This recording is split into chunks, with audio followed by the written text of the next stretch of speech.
Når Køge Beach Party slår porten op den 17. juni, er det ikke alene en helt ny festival, der lanceres, også en helt ny øl ser dagens lys. Køge Beach Party får simpelthen deres helt egen festivaløl, brygget af det lokale bryggeri Braunstein, specielt til formålet.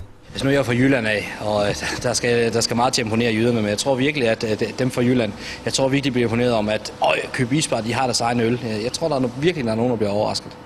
Hvorfor går Braunstein ind i sådan et projekt?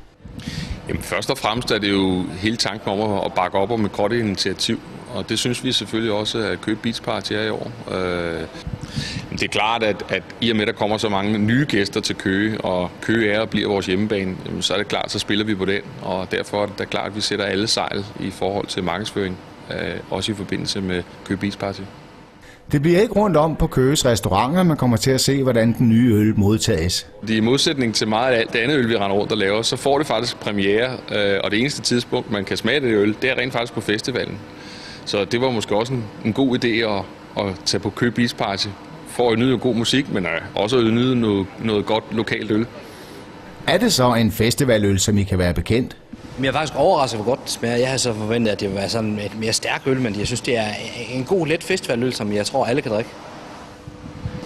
Altså virkelig, jeg er virkelig overrasket. Det kommer helt bag på, hvor godt den smagte, så det her det kommer klart til at være min favoritøl. Så må vi jo håbe, at Lennart Poulsen ikke dør af tørst i pausen mellem Beach Partyet i år og næste år.